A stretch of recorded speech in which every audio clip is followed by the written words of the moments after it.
Hello friends, मैं आपका mentor AK Singh और आज से हम अपने जो तैयारी है यानी कि EMRS लाइब्रेरी की जो तैयारी कर रहे थे उसमें हम आज से क्वेश्चन आंसर को शुरू कर रहे हैं। यानी कि आप सभी की डिमांड थी कि क्वेश्चन आंसर कराओ, क्वेश्चन आंसर कराओ।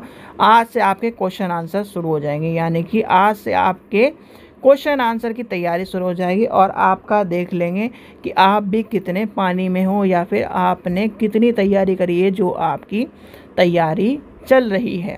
तो चलिए, आज आपकी क्लास नंबर 1 है और आपको क्या करना है, फुल फॉर्म आपकी जितनी भी थी वो सारी आपको बता दी गई हैं, सारी की सारी पूछी गई। यानी कि फुल फॉर्म आपका ये एक मिनट,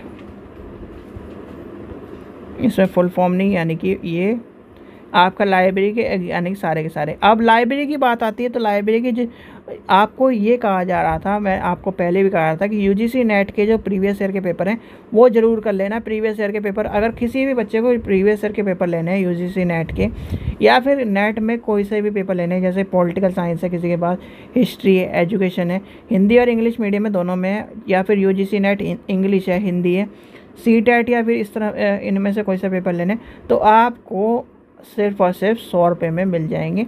लिंक आपको डिस्क्रिप्शन में दिया जा रहा है, वहाँ से आप ले सकते हैं। क्योंकि देखो, लाइब्रेरी का कोई भी पेपर, लाइब्रेरी का मतलब है हिस्ट्री का मतलब ये है भाई आपको रिपीट क्वेश्चन मिलेंगे। तो इसलिए UGC नेट में ज़्यादातर देखा जाता है कि UGC नेट के जो क्वेश्चन हैं वो एज इट इज़ उठते हैं।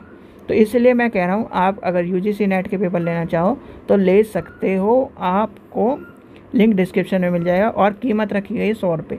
आपको क्या करना है, पेमेंट करनी है। पेमेंट करने के बाद आपको व्हाट्सएप नंबर पर बुक का नाम और स्लिप भेज देनी है। आपकी विदिन 24 आवर आपकी बुक पहुंच जाएगी। जैसे राजस्थान की कोई राजस्थान लाइब्रेरी की तैयारी कर रहा है तो राजस्थान लाइब्रेरी के पेपर भी 30 रुपये में आपको अवेलेबल हो जाएंगे। तो चलिए, सबसे पहले आज आता है हमारी पहली क्लास का पहला क्वेश्चन। आपसे मैंने एक चीज़ कही थी, जब हम लाइब्रेरी की तैयारी कर रहे थे तो लाइब्रेरी की तैयारी में आपको कहा था जितने भी मूवमेंट्स हैं, यानी कि लाइब्रेरी मूवमेंट आपको पता होने चाहिए। यानी कि लाइब्रेरी मूवमेंट की कहानी आपको पता होनी चाहिए। चलिए, सबसे पहले आपको मैंने बताया था कि जब बड़ोदरा लाइब्रेरी यानी लाइब्रेरी मूवमेंट सारे आपको याद कर लेने हैं, क्योंकि लाइब्रेरी मूवमेंट में सबसे ज़्यादा इंपॉर्टेंट क्वेश्चन, एक ही क्वेश्चन सबसे पहला आता है, यानी कि लाइब्रेरी मूवमेंट कहाँ से स्टार्ट हुआ, तो वो है बड़ोदरा लाइब्रेरी। अब बड़ोदरा लाइब्रेरी की कहानी जब आई गई है तो सबसे पहले आपसे पूछा जाता है, who contributed in library movement for the library, यानी कि library movement for library development in Vadodara state pre independent. यानी कि सीधे सीधे ये कहानी कह रहा है कि जो स्वतंत्रता से पूर्व बड़ोदरा राज्य के पुस्तकालय के विकास हेतु पुस्तकालय आंदोलन में किसका योगदान रहा है। अब यही क्वेश्चन मैं आपको घुमा के एक और क्वेश्चन पूछता हूँ कि बड़ोदरा लाइब्रेरी को डेवलप करने की या बड़ोदरा लाइब्रेरी का विकास करने में किसका योगदान रहा है। अब बड़ोदरा लाइब्रेरी का विकास करने में किसका योगदान रहा है, कोई बता सकता है। यानी कि बड़ोदरा लाइब्रेरी के विकास करने में एक ही नाम आता है, महाराजा शिवाजी राव गायकवाड़ तृतीय। और बड़ोदरा लाइब्रेरी की कहानी, यानी इसमें पेन चेंज कर लेते हैं एक मिनट। हाँ, बड़ोदरा लाइब्रेरी की कहानी में जब आपको याद करने के लिए बताया गया था तब आपको कहा गया था 1910-1911, यानी कि 1911 की जो कहानी थी 1910-1911, यानी कि आपको पता होना चाहिए। देखो 10 में क्या हुआ, 10 और 11 के बीच में ये सब चीज़ें, यानी कि बड़ोदरा लाइब्रेरी डेवलप हुई थी। और बड़ोदरा लाइब्रेरी के जो डेवलपर था, यानी कि एक तरह से ये मान के चलिए, जब बड़ोदरा लाइब्रेरी के जो राजा थे, यानी कि बड़ोदरा के जो राजा थे उनके कौन थे, महाराजा शिवाजी राव गायकवाड़ तृतीय। उन्होंने क्या करा था, अपने एक तरह से महल में एक लाइब्रेरी को बनवाया था और उसका आप आज भी देख सकते हो बहुत सी पिक्चर। तो इसका आंसर क्या होगा, इसका आंसर होगा ऑप्शन नंबर 2। ठीक है, तो ये आपको क्वेश्चन का आंसर पता चल गया। चलिए आगे देखते हैं, सबसे सेकंड क्वेश्चन देखते हैं। उस समिति को पहचानिए, यानी कि identify the committee charge with the responsibility for Indian standard related, यानी कि उस समिति को पहचानिए पहचान करिए जिसमें पुस्तकालय से संबंधित भारतीय मानकों के उत्तरदायित्व पर भार दिया है। ये क्वेश्चन मैंने आपको कई बार आपको बता चुका हूँ, इसमें आपको ध्यान रखना है। देखो अभी यहाँ पर सबसे ज़्यादा गलती यही पे होगी कि बच्चे क्या कर देंगे, Z39 कर देंगे। Z39 है नहीं, या फिर ये कर देंगे जब ये सोचेंगे, अगर तुक्के वाले बच्चे होंगे तो यहाँ पर दिख रहा है LIB, यानी कि LIB दिख रहा है तो क्या कर देंगे, इसे कर देंगे, क्योंकि Z39 से कौन से नॉर्म्स आते हैं भाई। Z से आपको पता ही है, Z से जो है वो एक तरह के जो अंतर्राष्ट्रीय मानक हैं वो सारे के सारे आते हैं, ठीक है। अंतर्राष्ट्रीय मानक जो होते हैं वो हैं Z से, जितने भी हैं। अब हमारा जो आंसर है, यानी इसका आंसर क्या होगा, इसका आंसर होगा आपका D, यानी कि MSD5। MSD5 क्या है, ये है समिति जिसमें पुस्तकालय संबंधित भारतीय मानकों के को उत्तरदायित्व का भार होता है, यानी कि इसमें क्या है, ये एक तरह की समिति है, यानी कि एक समिति है जिसमें क्या करता है, समिति में जिस से पुस्तकालयों से संबंधित भारतीय मानकों के उत्तरदायित्व का भार दिया गया है, ठीक है। ये क्या है, इसके यानी कि MSD5, ये याद कर लेना। इस तरह की कमेटी यानी कि इस तरह क्वेश्चन जो है कन्फ्यूज़न वाले होते हैं। चलिए आगे चलते हैं। ये मोस्ट इम्पॉर्टेंट क्वेश्चन है, यानी कि इस क्वेश्चन को रट लीजिए या फिर अपने कहीं ना कहीं इम्पोर्टेंट लगाकर लिख लीजिए। फर्स्ट यूनिवर्सिटी यानी कि पुस्तकालय एवं सूचना विज्ञान के क्षेत्र में MPhil PhD यानी कि MPhil और PhD प्रारंभ करने वाला भारत का पहला विश्वविद्यालय, यानी प्रथम विश्वविद्यालय का नाम क्या है। अब प्रथम विश्वविद्यालय की जब कहानी आती है तो आपको एक ही नाम दिखता होगा। अब यहाँ पर देखो तुक्का मारना भी सही है और कहीं ना कहीं दिल्ली विश्वविद्यालय है इसका। और जो इलाहाबाद मुस्लिम यूनिवर्सिटी है वो कौन सी, यानी कि लाइब्रेरी साइंस की कौन सी डिग्री उसमें कराई गई थी, ये आपको पता होना चाहिए क्योंकि ये क्वेश्चन भी इम्पोर्टेंट है। AMU का ही पता होना चाहिए और DU का पता होना चाहिए। और DU वाला जो क्वेश्चन है, दिल्ली विश्वविद्यालय में MPhil और PhD लाइब्रेरियन साइंस का जो कोर्स था सबसे पहले शुरू हुआ था, और ये क्वेश्चन कई बार आ चुका है आपके को। फिर आता है कि लाइब्रेरियन शब्द जो है, लाइब्रेरियन शब्द की उत्पत्ति किस भाषा में हुई, यानी कि the word library is originated for which language. ये आपको कितनी बार क्वेश्चन कराया चुका है, यानी कि एक ही वर्ड, यानी कि कोई भी लैंग्वेज हो, जब आपको इस तरह की वर्डिंग की पूछी जाए तो मैक्सिमम मान के चलिए 90% जो आंसर होगा वो होगा लैटिन, यानी कि पहला आंसर हो जाएगा, इसका आंसर हो जाएगा ऑप्शन नंबर फर्स्ट। आगे चलते हैं, आगे देखते हैं आगे क्या दिखा है। भारत में सर्वप्रथम किस विश्वविद्यालय में पुस्तकालय विज्ञान में PhD प्रोग्राम प्रारंभ हुआ, यानी कि PhD प्रोग्राम प्रारंभ हुआ, ये आपसे पूछा जाता है। तो PhD प्रोग्राम प्रारंभ कौन से विश्वविद्यालय में हुआ है बताओ। अभी हमने क्वेश्चन किया, 1 मिनट पहले क्वेश्चन किया है, तो आपको फिर उसकी पता होना चाहिए, यानी कि एक तरह से रिपीट क्वेश्चन हो गया। ये है दिल्ली विश्वविद्यालय, ठीक है। चलिए आगे चलते हैं। First university in the country that started M.Liv science, यानी कि M.Liv साइंस, तो क्या है, M.Liv साइंस का आरंभ करने वाला देश का प्रथम विश्वविद्यालय कौन सा है। अब देश का प्रथम विश्वविद्यालय कौन सा है बताओ। आपसे कोई पूछने लगे कि देश का प्रथम विश्वविद्यालय M.Liv साइंस, यानी कि इस तरह क्वेश्चन पूछे जाते हैं। किसी में आपसे PhD पूछ देगा, किसी में M.Liv पूछ देगा, तो आपको ये पूछता होना चाहिए। और ये कहीं ना कहीं DSSB का क्वेश्चन हो सकता है, क्योंकि DSSB में ही इस तरह के क्वेश्चन पूछे जाते हैं। तो इसका आंसर होगा दिल्ली विश्वविद्यालय, ठीक है, दिल्ली विश्वविद्यालय। यानी कि आपसे 3-4 क्वेश्चन इस तरह के पूछे गए हैं। चलिए अब आते हैं क्वेश्चन नंबर 7 पर। DRTS द्वारा लाइब्रेरी साइंस में किस कोर्स को प्रदान किया गया था, यानी कि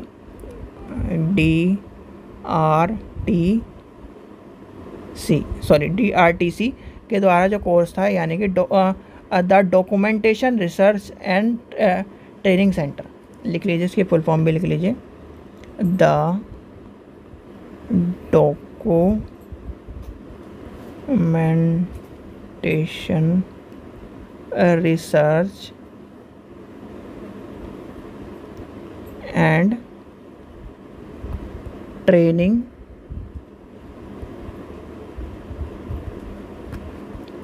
सेंटर। ठीक है, ये कब आया, कब 1962 में।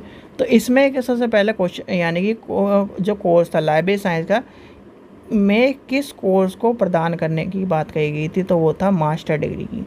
याद कर लेना, मास्टर डिग्री की। ठीक है, मास्टर डिग्री की। चलिए आगे चलते हैं।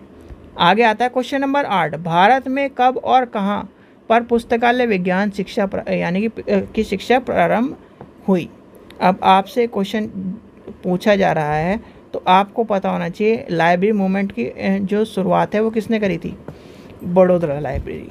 तो बड़ोदरा लाइब्रेरी होगी, तो बड़ोदरा लाइब्रेरी का आंसर क्या होगा, इसका आंसर बड़ोदरा में। ठीक है, चलिए आगे चलते हैं। क्वेश्चन नंबर 9 देखते हैं, ग्रंथालय एवं सूचना पद्धति की राष्ट्रीय नीति 1986 में चेयरमैन कौन थे। ये चेयरमैन वाला क्वेश्चन कई बार आ चुका है, तो चेयरमैन आपको पता होना चाहिए DP चट्टोपाध्याय, यानी कि ऑप्शन नंबर बी थे DP चट्टोपाध्याय। और DP चट्टोपाध्याय की जो पॉलिसी है, यानी कि जो national policy on library and information system की जो पॉलिसी थी वो इन्हीं के द्वारा करवाई गई थी, यानी कि NAPLIS जो है नेशनल यानी national policy on library and information system की। तो इसका आंसर क्या होगा, DP चट्टोपाध्याय। चलिए आगे चलते हैं, क्वेश्चन नंबर 10 देखते हैं। अब क्वेश्चन नंबर 10 क्या है, मैच द फॉलोइंग का। तो क्वेश्चन नंबर 10 आपका मैच द फॉलोइंग है। सबसे पहले आती है सिन्हा कमेटी। अब सिन्हा कमेटी की जो बात आती है, सिन्हा कमेटी जो हमारे लेके चलते हैं, हम जो है पंचायती ब्लॉक, जिला यानी कि पंचायती ब्लॉक के लिए लेके चलते हैं, और राज्य स्तर पर पुस्तकालय के लिए लेके चलते हैं। तो यानी कि जो है सिन्हा कमेटी क्या है, सिन्हा कमेटी आ जाएगा, इसका आ जाएगा ऑप्शन नंबर 3। ठीक है, अब फिर उसके बाद क्या है, उसके बाद है SR Ranganathan committee. SR Ranganathan क्या है, पुस्तकालय स्टॉक संख्या, ये आ जाएगा। फिर इसके बाद C क्या है आपका, रिपोर्ट ऑफ, यानी कि DB कृष्ण राव, यानी कि DB कृष्ण राव की जो हम बात करते हैं वो कृषि पुस्तकालय की बात करते थे, तो कृषि पुस्तकालय आ जाएगा। फिर लास्ट बची आपकी, जो इसमें बच रहा है वो बच रहा कौन सा, केंद्रीय चिकित्सक पुस्तकालय। तो इसका आंसर यानी कि इसके ऑप्शन क्या हो जाएंगे, इसके ऑप्शन उसी हिसाब से देख लेते हैं हम। इसका ऑप्शन हो जाएगा C, यानी कि इसके ऑप्शन हो जाएगा C। ठीक है, चलिए आगे चलते हैं। क्वेश्चन नंबर 11 देखते हैं, किस आयोग ने यह सिफारिश की थी कि विश्वविद्यालय का लाइब्रेरियन किसी भी मामले में एक प्रोफेसर से कम नहीं है, उसे प्रोफेसर की तरह रैंक, स्केल, पद व सेवा आदि दी जाएं। जब इस तरह की बात आती है तो ये एक चीज़ याद कर लेना, जब ये जो सैडलर कमीशन है, हंटर कमीशन है, सेकेंडरी एजुकेशन कमीशन है, ये कभी नहीं होंगे क्योंकि ये हैं पुराने। और जब बात आती है आफ्टर इंडिपेंडेंट की तो ये करते हैं UGC की बात, यानी कि UGC ने कहा था। चलिए अब आते हैं फिर दोबारा अपने निम्नलिखित समितियों, यानी कि ये कौन सा है, क्वेश्चन नंबर 12, अरेंज, यानी कि अरेंज करना है इन्हें। अब अरेंज करना है तो सबसे पहले कमेटी कौन सी आई थी, सबसे पहले आई थी हमारी राधा कृष्ण कमेटी, यानी कि ये आई थी आपकी 1948 में। अब 1948 के बाद आ जाती है, सॉरी एक मिनट, राधा कृष्ण कमेटी नहीं, सबसे पहले आई थी, हाँ सबसे पहले राधा कृष्ण कमेटी आई थी 1948 में। तो राधा कृष्ण कमेटी के बाद आता है आपका रंगनाथन समिति। रंगनाथन समिति क्या हो गई 1957 के बाद आया KP सिन्हा समिति, यानी KP सिन्हा कहाँ गया, ये 19 ये था 57, हाँ ये 57 की कमेटी है। फिर आया था हमारा कोठारी में सारे आपकी जो चीज़ें थी वो चेंज हो गई थी, यानी कि एजुकेशन सिस्टम पूरा चेंज हो गया था। तो ये आपको पता होना चाहिए, ठीक है। और एजुकेशन सिस्टम में अगर आपसे क्वेश्चन पूछा जाए कि एजुकेशन कमेटी कौन सी, 69 एंड सॉरी तो एजुकेशन कमेटी भी इसी के साथ से 60 के आसपास। तो ये आपको मैं आगे बता दूंगा। चलो अभी जो चीज़ पे चल रहे हैं, नहीं तो वीडियो बहुत लंबी हो जाएगी, ठीक है। अब आते हैं मैच द फॉलोइंग। फिर मैच द फॉलोइंग आ गया आपका क्वेश्चन। मैच द फॉलोइंग में फिर दोबारा DS कोठार आयोग, भैया कोठारी आयोग में आपको ये छोड़, यानी कि इसमें आपका ये PDF थोड़ी सी मर्जिंग में है, चलो छोड़ दो इसे, क्वेश्चन में छोड़ दो, आगे चलते हैं। क्वेश्चन नंबर 14 लेके चलते हैं। शिक्षा के यानी कि शिक्षा संबंधित, वैसे क्वेश्चन इंपॉर्टेंट है, इसे छोड़ना भी नहीं जाएगा। तो ये मान के चलते हैं, सबसे पहला क्वेश्चन आता है, यानी कि DS कोठारी कमेटी। भाई DS कोठारी जो था वो किसके लिए फेमस था, वो किसी विभाग जो में पुस्तकालय की उपेक्षा करने के लिए, यानी कि उसकी कुछ नहीं हो सकता, यानी कि उसका अधिक हानि प्रदान, यानी कि इसमें दे रखा है आपका जो है थर्ड पॉइंट दे रखा है हमारे, क्या कर रहा है, किसी भी विभाग के लिए अपने पुस्तकालय की उपेक्षा करने से अधिक हानि प्रदान कुछ नहीं हो सकता, ठीक है। ये तो इसका आंसर हो जाएगा पहला। राधा कृष्ण आयोग आपको बताया गया अभी। कोलकाता आयोग क्या था, ये न्याय संगत और सुचित, यानी कि पहला क्या है, ये न्याय संगत और सूचित है कि विश्वविद्यालय की विश्लेषण पुस्तकालय उपलब्ध कराना, ये आ जाएगा। और लास्ट बचा आपका ट्रूमैन्स कमेटी, यानी कमीशन जो आया था, यानी कि आयोग आया था, इसमें क्या आया था, पुस्तकालय शैक्षणिक स्टाफ के बाद दूसरा स्थान, यानी कि वही जो आपके पदोन्नति वाली बात आती है, ठीक है। चलिए आगे चलते हैं। क्वेश्चन नंबर 14 लेके चलते हैं। शिक्षा संबंधित, यानी शिक्षा संबंध कौन सा आयोग यह विचार, यानी एक मिनट रुकिए, शिक्षा संबंधी कौन सा आयोग का यह विचार था कि वृद्धि कर रहे किसी भी विभाग को यानी इससे अधिक हानिकारक और कुछ नहीं हो सकता कि अपने पुस्तकालय की उपेक्षा करे या उसके निम्न प्राथमिकता करे, ठीक है। इस तरह क्वेश्चन आपको अटपटे क्वेश्चन जैसे कि भी मिल सकते हैं, और जो लंबा क्वेश्चन रहता है उसे ध्यान से पढ़ा करो, क्योंकि वो आपके अगर ज़रा सा भी आपने इधर उधर पढ़ दिया तो वर्डिंग और टाइम रहता है हमारे पास 1 मिनट का। तो इसका आंसर क्या हो जाएगा, इसका आंसर हो जाएगा आपका, देखो जितने भी इस तरह की बात करें, तो यानी एजुकेशन सिस्टम की बात करें, कोई भी आपका एजुकेशन कमीशन की बात आ रही है तो आँख बंद करके लगा देना कोठारी एजुकेशन, यानी कोठारी शिक्षा आयोग। चलिए आगे चलते हैं। भारत सरकार द्वारा नियुक्त पुस्तकालय के लिए सलाहकार समिति जो थी वो कौन सी थी। भाई जब पुस्तकालय की बात आती है, पुस्तकालय में जब आई बात, और हमारी पुस्तकालय की सिफारिश किसने करी थी, सिन्हा कमेटी ने, यानी कि याद कर लेना, सिन्हा कमेटी जो थी हमारे पुस्तकालय यानी कि लाइब्रेरियनों की और लाइब्रेरियन की बात करी थी, ठीक है, सिन्हा कमेटी। और कब करी थी, जब भारत सरकार द्वारा 57 था, उसमें क्या हुआ, सिन्हा कमेटी के अध्यक्ष थे, एक सलाहकार समिति बनाई गई और उसकी जो रिपोर्ट थी 1959 के आसपास आई थी, ये ध्यान रखना। चलिए आगे चलते हैं। पुस्तकालय के विकास के लिए कुल कॉलेज का बजट 10% खर्च करने की सिफारिश किसने की थी। मोस्ट इंपॉर्टेंट क्वेश्चन है और 1000 बार क्वेश्चन आ चुका है क्वेश्चन, इसको याद कर लेना, क्योंकि ये 10% वाली जो कहानी है ये आपका मैनेजमेंट का क्वेश्चन है, और मैनेजमेंट का और बजटिंग का क्वेश्चन है, तो कहीं ना कहीं ये इंपॉर्टेंट क्वेश्चन है। और ये किसने कहा था, ये भी कोठारी आयोग ने कहा था, यानी कि कोठारी आयोग का जब गठन हुआ था, कब हुआ था, 64 में जब गठन हुआ था, और ये कहीं ना कहीं बात चलते ये 93 तक आते ये 6 पॉइंट, यानी कि कोठारी आयोग ने शिक्षा के बजट का 6.5 से लेकर 10% क्या करा, यानी कि ये भी आप नंबर याद कर लो, 6.5 से लेकर 10% क्या करा शिक्षा का, यानी एजुकेशन का जो बजट था 6.5 से लेकर 10% जो बजट था वो पुस्तकालय को दिया गया था। इसमें याद कर लेना कोठारी। इसका आंसर क्या है? Option number 1। ठीक है, चलिए अब देखिए एक क्वेश्चन से कितने क्वेश्चन खींच रहे हैं यहाँ पर। क्वेश्चन नंबर 17 देखते हैं। भारत में राधाकृष्ण कमीशन की स्थापना किसके विकास हेतु की गई थी? अब बताओ। राधाकृष्ण की बात आई तो राधाकृष्ण किसकी बात आई थी? राधाकृष्ण हमारे यूनिवर्सिटी की बात आई थी, और यूनिवर्सिटी की बात में कौन सा है? विश्वविद्यालय शिक्षा, यानी कि विश्वविद्यालय शिक्षा। चलो आगे चलते हैं। नेशनल नॉलेज यानी कि NKC राष्ट्रीय ज्ञान आयोग का गठन किस वर्ष हुआ है? यानी कि ये तो आपको सबको पता होगा, इसमें बताने की ज़रूरत नहीं है, पर तब भी हम लेके चलते हैं 2005 में। ठीक है, 2005 में। आपसे एक क्वेश्चन और पूछता हूँ। IT एक्ट और आपका RTI एक्ट, ये दोनों कब आए हैं? ठीक है, चलिए और एक और क्वेश्चन, चलो एक और क्वेश्चन पूछते हैं। NIC कब आया है? ये 3 क्वेश्चन आप बताइए, ये आपसे कभी कभार पूछे जाते हैं।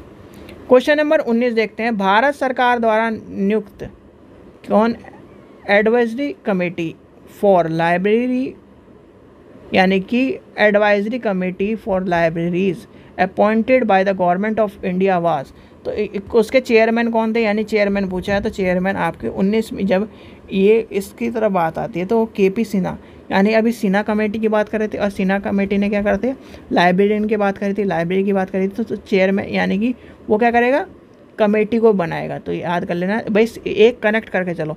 जो सिन्हा है यानी सिन्हा, जो KP सिन्हा है, सिन्हा कमेटी को बना, यानी सिन्हा कमेटी क्या करती है और KP सिन्हा क्या करता है? लाइब्रेरियन को लाइब्रेरी की बात करता है। तो इसलिए याद कर लेना, जहाँ भी लाइब्रेरी की बात आए या फिर लाइब्रेरी की कोई भी कमेटी की बात आए तो KP सिन्हा आंसर लगा देना।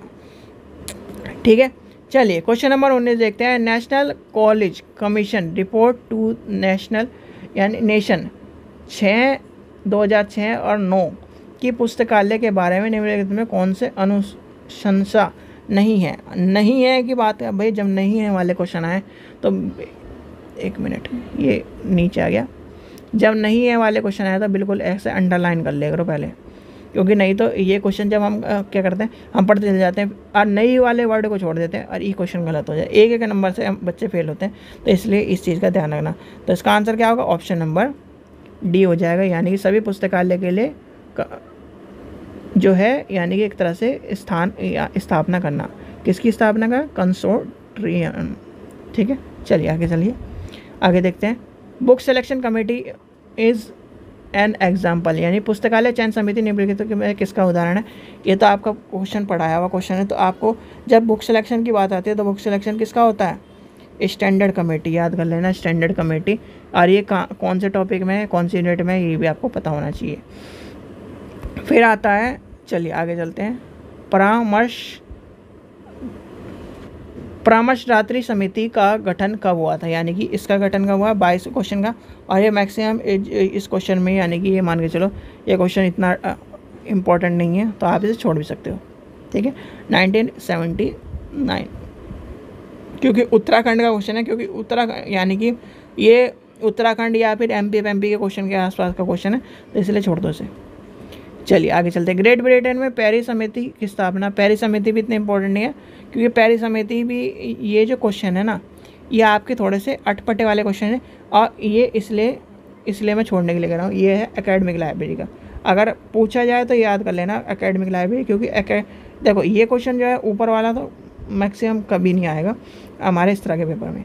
चलिए आगे चलते हैं। भारत के कौन से वर्ष में हंटर आयोग का गठन हुआ था? भैया हंटर आयोग तो आपको पता ही है। हंटर आयोग का मतलब वो नहीं है कि जो पीटने छेदने वाला जो हंटर है उसका। हंटर आयोग का जो एक तरह से ये मान के चलिए, हंटर आयोग कहीं ना कहीं भारत सरकार में पुस्तकालय के लिए एक सिन्हा कमेटी और जो हंटर आयोग है उसका ध्यान रखना है। और जो इसका आंसर होगा 82 होगा, यानी कि 82। और DDC का भाई, चलो अब आपसे पूछ लेता हूँ कि DDC माइनस, यानी कि माइनस 1882, बताओ कितने साल का अंतर है? चलो ठीक है, इस तरह से आपको क्वेश्चन याद होंगे, यानी कि आपको पता नहीं चाहिए। जब अब 8082 आ गया, अब 8082 में के आसपास ये बताओ कि कितने साल पहले आपकी या कितने साल बाद आपकी DDC आई थी। जब आपको पता होगा तभी तो आपको बता पाओगे। योजना समिति द्वारा गठित पुस्तकालय का कार्यकारी समूह 1964 के अध्यक्ष का नाम कौन था? यानी कि अब अध्यक्ष की बात आई तो अध्यक्ष में आपको पता ही है KP सिन्हा। मैंने कहा था जब भी लाइब्रेरी की किसी भी समिति के प्लानिंग कमेटी की या किसी की बात आते तो याद कर देना एक नाम सिन्हा, यानी कि सिन्हा जी ने हमारे क्या कराया था, लाइब्रेरियन और लाइब्रेरी के लोगों का उद्धार करवाया था। चलो आगे चलते हैं।